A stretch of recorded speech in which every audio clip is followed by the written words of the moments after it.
In this video, we're going to break down one of the most critical components to success in real estate, and that's understanding your financing options so you can acquire properties the right way and acquire them at scale to turn your business into a rocket ship. So let's get started. When you hear the word financing in the context of real estate, you can think of it as how one goes about purchasing a given property. Are they going to pay cash? Are they going to take out a loan? Is that loan going to be conventional? Is it going to be creative? All of these things are within the area of what's called financing. Financing is how you are going to go about bringing the money to the table to purchase a property.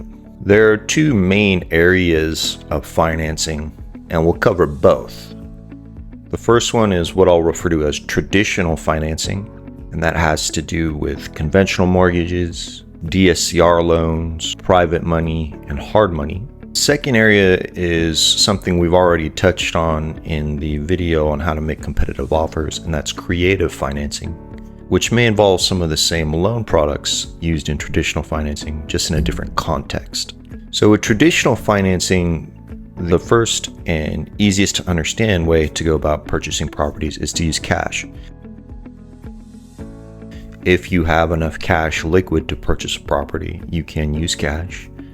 Your offer will be more competitive if it's a cash offer. You can still make cash offers even if you don't actually have the cash via leveraging hard and or more likely private money.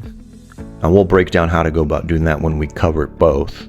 But irrespective of whether you're using private money or your own money, making a cash offer is really the best way to have a competitive offer get accepted. Incidentally, specific to real estate, so it's not true with everything, but with real estate, because you have so many borrowing options, it's often advantageous not to use your own money even if you have it. And I'll explain a little bit more about what that means when we cover hard and private money and give some examples. The more common approach under the traditional financing category is to use what's called a conventional mortgage. A conventional mortgage has several different types that fall within it. However, some of the aspects of it are consistent across the board. Conventional mortgage will typically be a mortgage that's given from a bank or similar type of financial institution. They'll have a term of 15, 30, or 40 years. This can vary slightly. A 30-year term is the most common term for a conventional loan. Generally speaking, a conventional loan will require a down payment, although there are certain loan types that don't, and we'll go over them in a moment.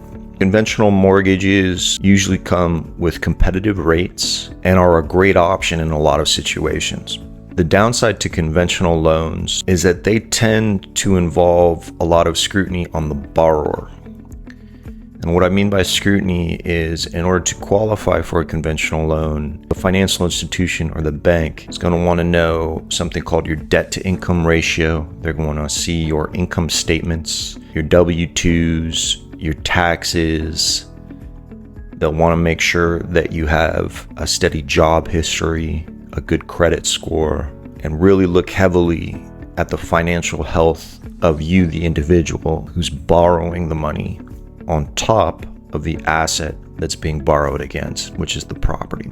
This can mean a lot of paperwork. It can also mean that you may not qualify depending on your situation. A good example of this is if you don't have a W-2 job and you just started your own business. Typically, a financial institution will want to see 2 years of income statements and W-2s from your business before they'll feel comfortable counting the income that you're getting from your business to qualify for the loan. So said differently, it can be tougher to qualify for than some of the other products. If you do qualify though, conventional loans are great. They usually come with lower administrative fees and more competitive rates. Additionally, in a situation where the borrower lives in the home, so this is different from an investor who's purchasing a property to strictly rent out and will not be living there.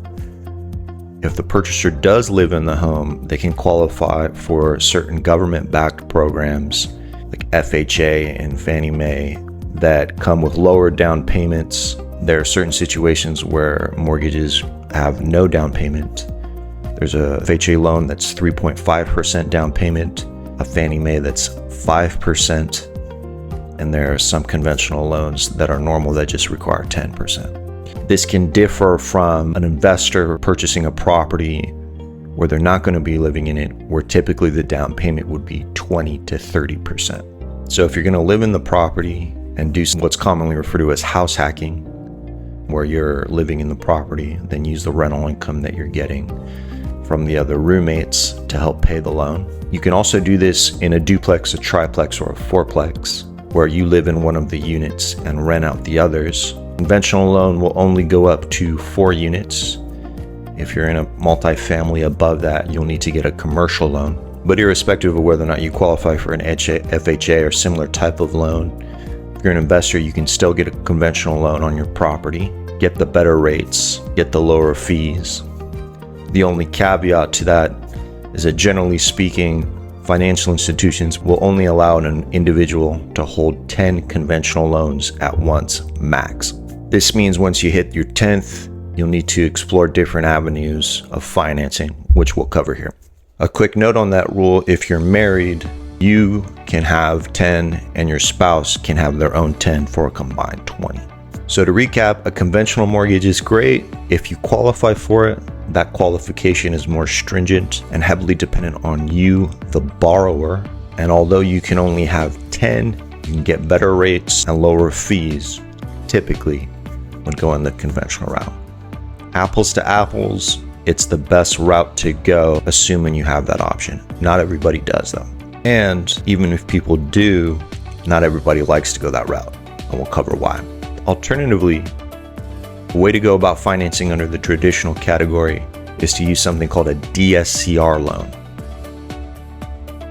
DSCR stands for Debt Service Coverage Ratio, and it's a very common approach used by investors who are renting out their properties and either don't qualify for a conventional loan or simply don't want to go the conventional route. Part of what people can find off-putting about conventional loans is what we've mentioned, that it's heavily involved in the borrower's financial situation. That can be an arduous task, providing the paperwork, having to answer questions, having the bank be in your business essentially. And it can be something that turns a lot of people away from going the conventional route. Additionally, you can simply just be maxed out at 10 or want to hold the option to go conventional in your pocket for something down the road and not use up one of the 10. I'd say most commonly people avoid conventional because they don't want to deal with the bank. A DSCR loan will look a little bit at you, the borrower. They'll look at your credit score, but really what they'll look at from a lending perspective is the asset that they're lending against and the income that it's generating. In a DSCR loan, the debt service coverage ratio is a determination of whether the rent achieved from the property is in itself enough to cover the debt that the loan entails.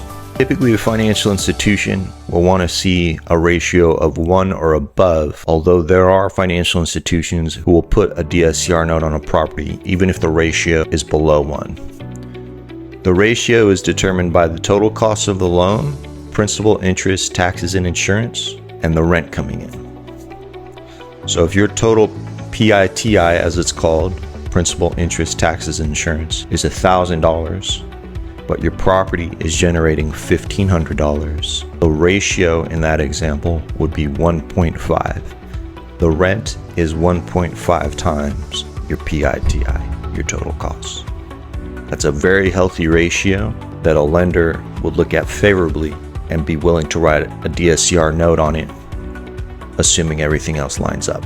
In both a conventional mortgage and a DSCR, your home will be appraised, so the bank will want to make sure that the value of the home is enough for them to recoup their losses in the event that you default on the loan.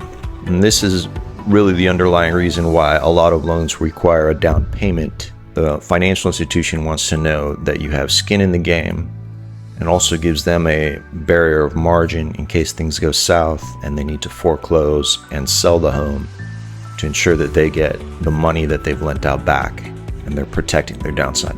A DSCR loan typically will involve a 20 to 30% down payment, although some lenders I've seen do as low as 15%. They generally speaking will have some higher fees than a conventional loan. A lot of shops will also charge points on the loan, which is a percentage of the loan value, and they will also typically have higher rates than conventional loans. These differences are due to the additional risk that the financial institution is taking, because they're not looking heavily at you, the borrower. They're making the underwriting decision to write the loan based on the asset and the amount of money that it's producing. The additional advantages to a DSCR loan are that, generally speaking, you can close your DSCR loan right into an LLC, whereas if you're doing a conventional loan, it may take some additional steps to move the entity into an LLC. There's also no limit to how many DSCR loans you can have. So when you're starting to reach scale, these will inevitably come into play. You will hit 10 conventional loans at some point, and DSCR loans will be the next best option. So DSCR loans, similar to conventional loans, do require a certain amount of paperwork and getting set up. They'll have to run your credit, they'll have to appraise the property. With any loan option, conventional, DSCR, or otherwise, it's critical that you get things prepared proactively. This is why we've included the lender as part of your core four in building out your team, and advise heavily that you reach out to as many lenders as possible before even finding a deal and making an offer and buying a property. You should already have your financing plan in place and your connections in place, so that when the time comes to actually pull the trigger, you're ready to go and don't get caught up on any unnecessary delays. Lending and acquiring finance can sometimes take longer than expected, and you can mitigate any risk associated with that simply by proactively approaching your lenders and making sure you're executing on building your core four and your team the right way ahead of time. So the next type of loan area that we'll cover under the traditional category is what's called hard money. And technically a DSCR loan is a hard money loan, where it's sort of thought of as its own thing. Hard money is generally defined as money that comes from a financial institution, albeit not a bank. And that distinction is somewhat important. A bank is a financial institution that's heavily regulated and has to operate within stringent guidelines. Many of the loans that you'll get from a bank are government-backed and come with government regulations. No surprise then that the conventional mortgages and loans you'll get from a bank require a more involved underwriting process, where they're looking heavily at you, the borrower. A hard money loan is also from a financial institution, but it's not a bank, and it's not an institution that involves the same level of stringent government regulatory rules to follow. Hard money lenders are still financial institutions, meaning they have investors that are funding the loans that they're lending out on, and they still have to meet the guidelines that the investors who fund them want to see. They cannot lend on lower rates or negotiate in certain aspects than their investors want them to. This is what differentiates hard money from private money, which is simply someone you borrow money from, where you can negotiate any terms you want with that person. Hard money has more negotiating power than a bank, but less negotiating power than a private money lender. Hard money lenders will typically lend heavily on the asset, which is what you see in the DSCR loan. They'll look less into your financial situation and be more interested rather in your experience as an investor and primarily the asset being lent on. Does it produce the income needed to cover, and/or is the after repair value, the ARV of it, enough such that they can recoup their money in the event that you default on the loan? The other differentiating factor between banks and hard money lenders is the length of the loan. A DSCR loan has essentially the same loan term options as a conventional loan, with 30 being the most common out of those. But the majority of loans that hard money lenders provide other than a DSCR are more short-term loans, which typically range around 6 months to 24 months. Hard money loan with this type of term is usually designed to to allow the investor to acquire the property, do whatever they want to do to increase the valuation of that property, and then refinance out at a later date with a conventional product or a DSCR loan, which would give them their money back, which they can pay the hard money lender back with. So they can take the traditional financing, pay back the hard money lender, and keep any of the difference. This is in effect the essence of how you purchase property without using any of your own money. Down payment options can differ with hard money lenders. It's really up to the shop that you're borrowing from. Again, they only need to meet the standards that their investors set. They don't need to meet any government rules or regulatory aspects that a bank would. A popular way to use hard money lenders is to use what's called a fix and flip loan or rehab loan, which is very common with investors, both in a fix and flip type strategy or a buy and hold strategy, where you buy a property that needs some level of rehab. You use comparables of homes of after repair value, so homes that are already redone, and you base the loan on that so that it meets the loan to value requirement that the hard money lender needs. So if you find a property that's $40,000, you determine it needs $20,000 worth of work, but after you do that work, property would be worth $200,000. You can go to a hard money lender, present the deal that you have and how you're going to go about getting it to that $200,000 value, and they'll lend you the money needed to both purchase the property at $40,000 and also cover the $20,000 worth of repair, so that you can get in the property with using little to no of your own money. Sometimes they will fund 100% of it. Sometimes they'll require you put down 10% of the purchase price, so you would put down 10% of the $40,000. But irrespective, it's a great way to get into properties without having to deploy a ton of capital.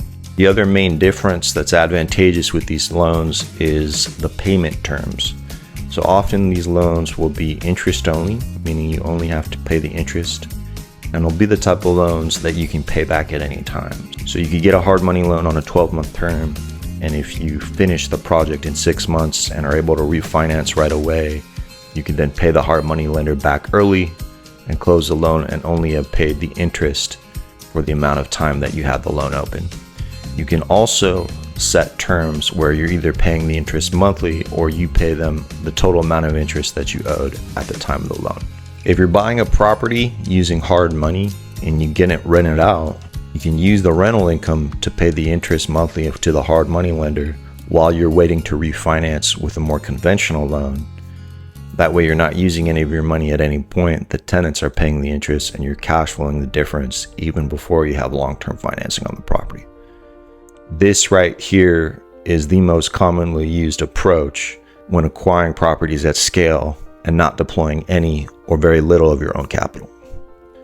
Get a property using hard money or private money, get it rented out, pay the interest on the hard money as you're waiting for the property to season, which is essentially a waiting period that you'll generally need before you can get a conventional loan. Financial institutions want to see that you've owned it for about 6 months, typically. But during that 6 months, you're using the rental income to pay back the hard money lender, pay the fees that are associated with that loan, and then you can refinance, pay all the money back to the hard money that they lend you, take some extra money if you've done it right, and still cash flow on the property after it's all said and done. So the type of loan that you're getting from a hard money lender is in effect, on a fundamental level, the same type of loan that you'd be getting from a private money lender, and that it's short term with negotiable terms. You can generally do interest only, 6 month, 12 month, 24 month, whatever it may be, and you can pay down the loan early. The main difference between hard money and what's called private money is that with a private money lender, you can negotiate any terms you want, whereas a hard money lender will generally still have to fit into a box of rules that their investors set. A private money lender is just another person that is lending you money in private. So they might want to look at you heavily, they might want to look at the asset heavily, they might just trust you. Whatever the case may be, terms of the loan, the interest rate, everything involved, payment schedule, early payment, fees, those can be negotiated. This is a major advantage to acquiring financing from private money lenders. You can find something that works for both people without having to worry about any set of rules that can restrict what you can do. Caveat, of course, is that these people can be harder to find, although they are not in general hard to find, especially if you have a deal.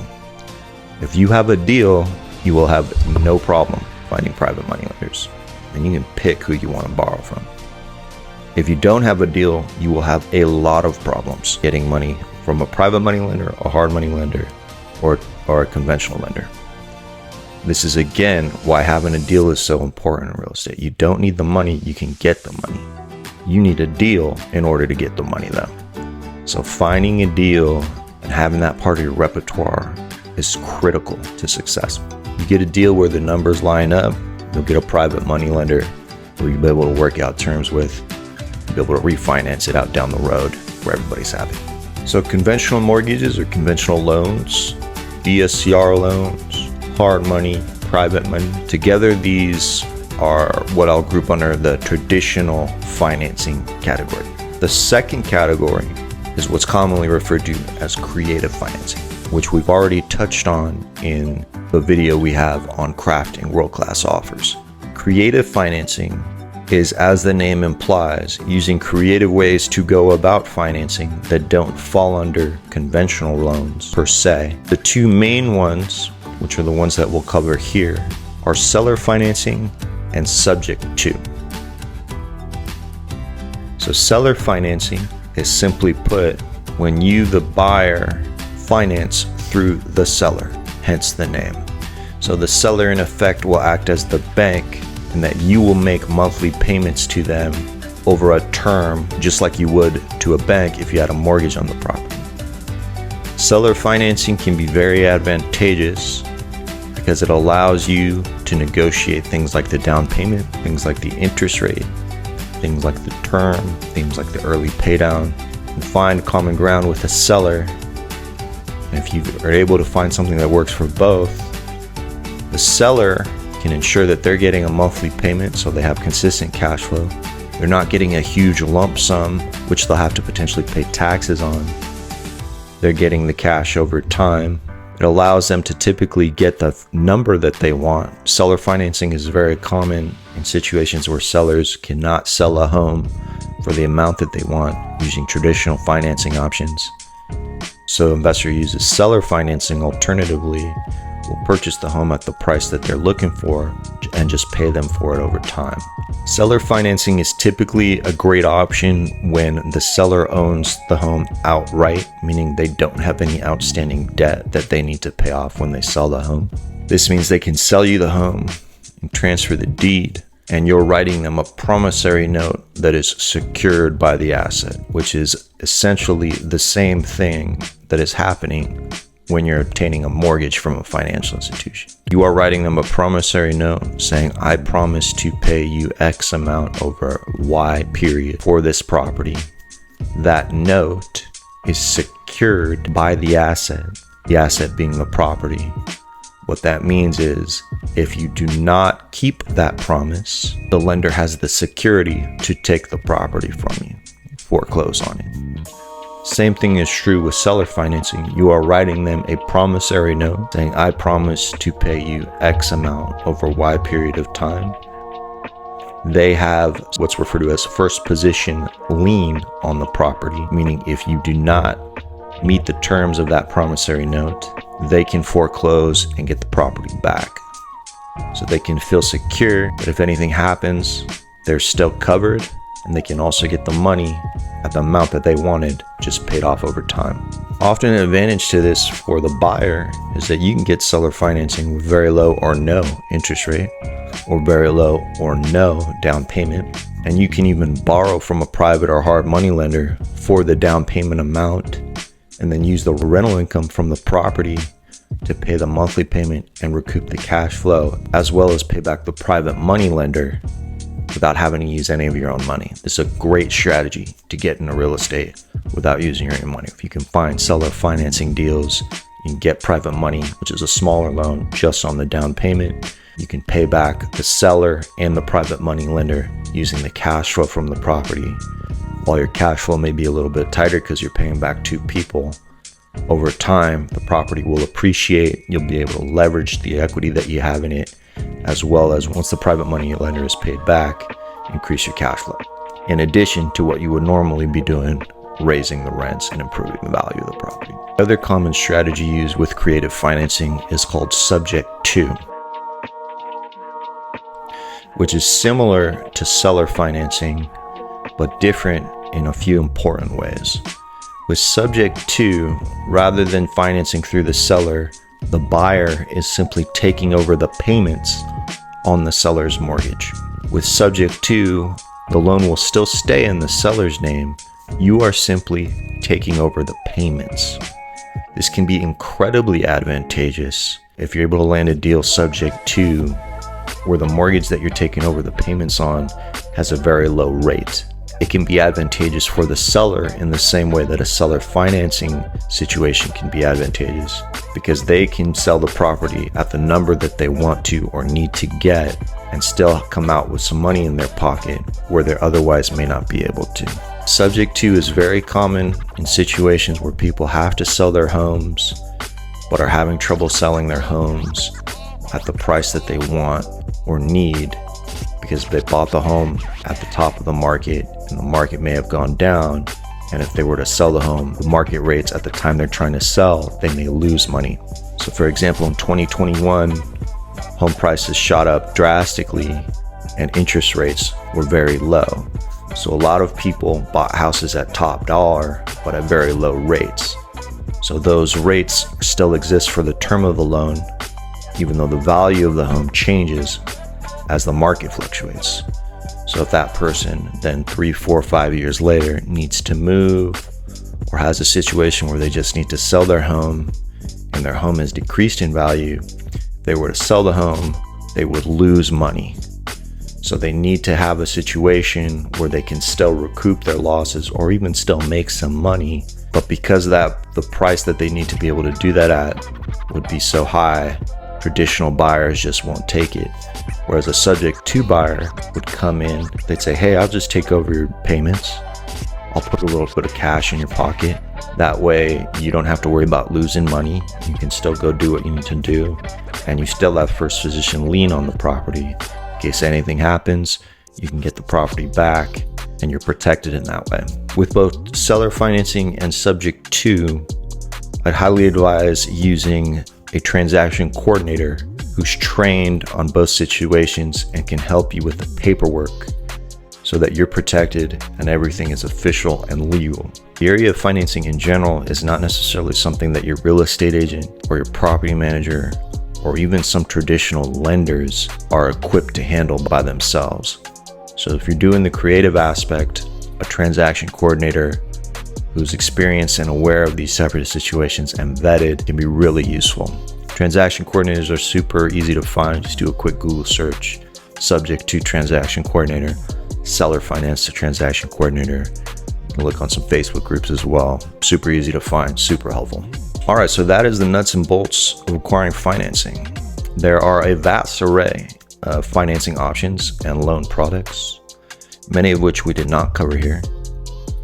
These are merely the most common. Again, when you're building your team, one of those core members is going to be your lender, and they should be someone who will guide you on the best approach based on your situation, which is why you must build those relationships proactively out of the gate to set yourself up for success. Financing can seem very complex, especially at first, but it's actually very simple.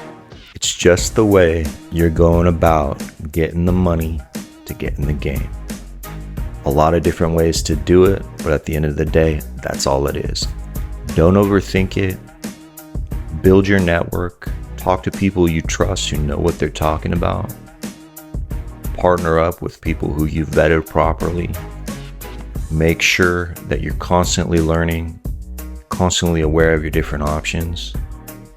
And in doing so, you will separate yourself from the pack and be unstoppable. And with that, I'll see you on the next one.